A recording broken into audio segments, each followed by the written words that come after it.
Hello and welcome to the Calmcast, a time to feel calm and think clearly. I'm Claire Downham, the Queen of Calm, a transformational life coach. I was a burnt-out head teacher who finally made the journey to calm after years of trying, and I want to prevent you from having to do the same. The Calmcast is a series of short explorations, gently guiding you back to your natural state, which is calm and clarity. Just listen like you would listen to music, with an open mind and curiosity. There's nothing else to do. Now let's relax into today's episode.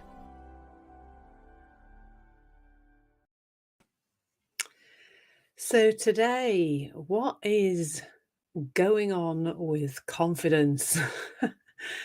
I thought I'd start this. I'm going to do quite a few broadcasts and sessions on confidence this over the next 4 weeks or so.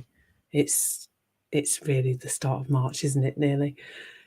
And it's a real, I think, for a lot of people, a mystery is confidence. I did a little keyword research this morning about, to see what kind of questions people ask about confidence.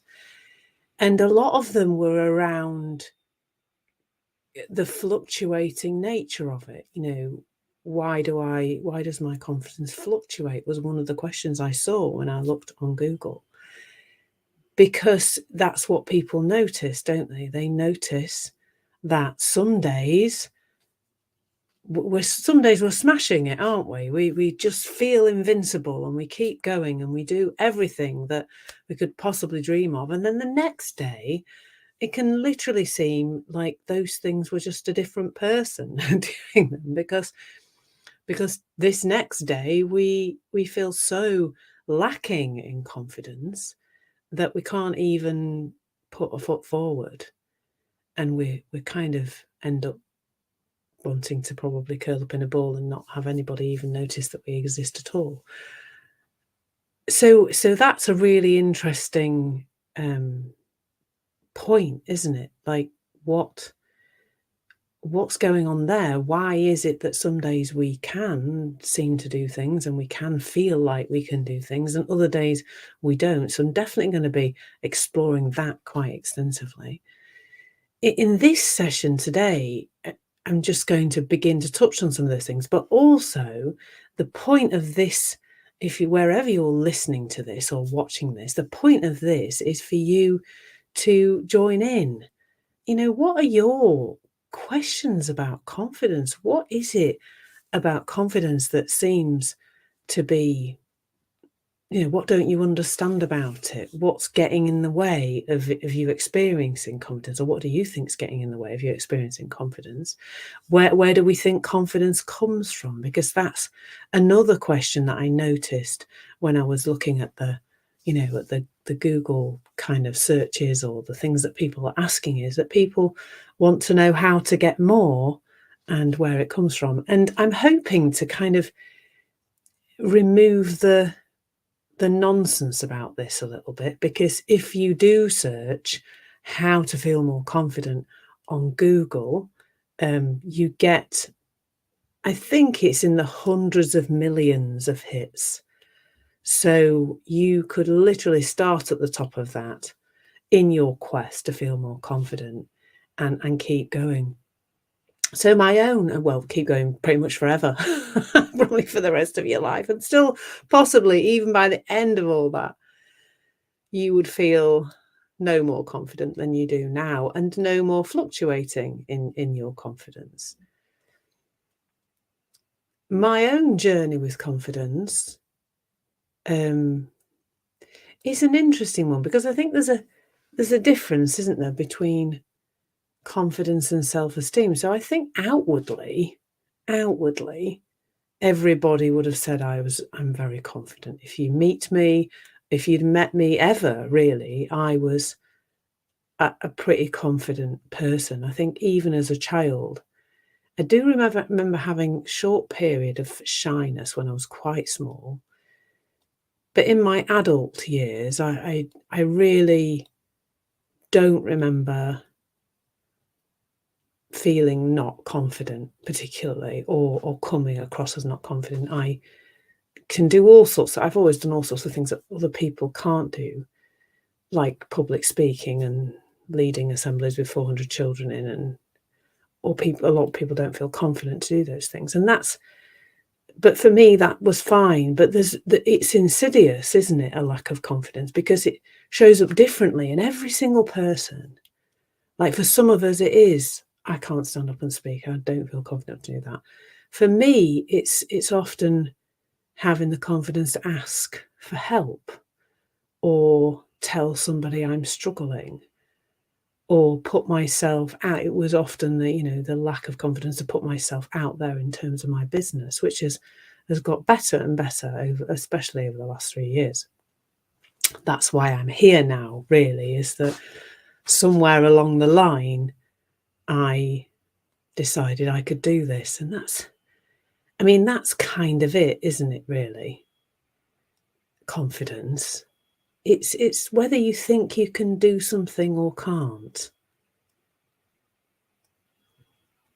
And what gets in the way of us not thinking we can do something? I think you know what the answer is, don't you? Because it's the same thing that gets in the way of every single part of our lives. The same thing that gets in the way of us having wonderful relationships, or, selling our products, or losing weight, or it really, whatever it is in life. And this is why I find it really difficult to say, I'm going to work with this issue with these people, because it's the same problem. I'm really dealing with one problem that people have, and that is that they think that their feelings are telling them something out of the world, out of the world, not out of the world, in the outside world, and they believe the thinking that appears in their heads. Sorry, it's just two problems really. you know? And often and always those things come together. So there's a feeling of fear, perhaps, and then there's a thought, you're going to look stupid if you do this. And then we don't feel confident, and we don't feel able to do something. But there's something to be seen in becoming aware of the separation there between all this thinking and feeling and your capability. And that's a lot of where I'm going to be pointing to over the next month or so, is that really there's a voice in your head, and it talks a lot of rubbish. Most of what it says is rubbish. But the fantastic thing is that the rubbish voice comes with a warning. It's a bit like, when you start burning the toast, like it's not that bad to burn the toast, but your smoke alarm goes off because that's a little bit of smoke. And it's warning you to do something about the toast, probably throw it in the bin. Throw it to the birds, actually, it's probably a better idea. Um, and then, so the smoke alarm's quite sensitive, and you are too. Your system is set up to perfectly let you know when you're having rubbishy thinking, because your feeling state, your emotional state, kicks off and lets you know, oh, you've got fearful thinking. Check out the fearful feeling in your body. And you'll have noticed how that starts off really small, like the smoke alarm going off for the toast, and gets louder and louder until we have a smoke alarm going off for a chip pan, and then there's some serious action to be taken. But it's realizing that alarm is there. It's there to protect you, not from the outside world. That system, your emotional alarm system, is there to protect you from your thinking. And you know what? I absolutely love that. I've not said it like that before. We think we need protection from the outside world when we have a voice in our head saying, you can't do that, you look stupid, or whatever else that voice in our head might say. We think that warning is about the outside world, really that the emotional state is a warning about our thinking. It's telling you that your thinking is the issue. But we get that confused all the time. All the time. And it makes us do things that are not particularly helpful. And that's exactly what is going on with confidence. It's the same thing. It's thinking your feelings are telling you about anything other than your thinking in that moment, your conditioned thinking being triggered. That's it. But we get confused and we think that feeling is letting us know about the outside world. And that's it. That's what's going on, and that's what makes us behave. That's what makes us think we can do something or we can't do something, because that's pretty much confidence, isn't it? Thinking you can or thinking you can't. If you think you can, you feel confident, and if you think you can't, you don't. Or even, like, you don't, when you feel confident, you don't really have much thinking at all, do you? I think maybe you just get up and do things. And there's nothing else. There's no thinking. There's nothing in the way. Because that's all it is. Thinking just gets in the way sometimes. That's the nature of it. But when you get tuned into this, I think you can experience the feeling. You can have the thought saying you can't do it, and you can still do the thing. Because fundamentally, as many teachers in this arena say, your thinking doesn't know what you're capable of. I think the first time I heard that said was Amir Karkuti's book, which is called What the F Are the Principles. And it's that's all it is. That's all I'm going to point to for the next few weeks. I'm going to point to it in lots of different ways with different stories and metaphors and things, but that's it really. Your thinking doesn't know what you're capable of.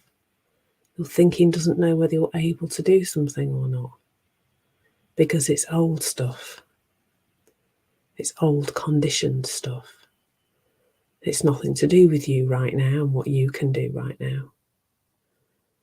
And when you see that, you're free, really. And I think that's what we'd all like to be, to not need to wait to feel a certain way to live our lives, to do the things we really want to do. Because it's too short, this life. It really is too short to be doing that. It's not too short, but it's too short to be doing that, to be waiting to feel a certain way before you do things. So I hope you found that helpful. I would really love to hear from you. You can email me at claire@clairedownham.com. You can email me there. If you want to share with me something that you'd like me to explore, any questions, any thoughts you've got on confidence, or just message me wherever you're watching this or listen to it. And let's get a really useful month's worth of things for people to learn about. And you too. Okay, take care. Lots of love. Thank you so much for listening.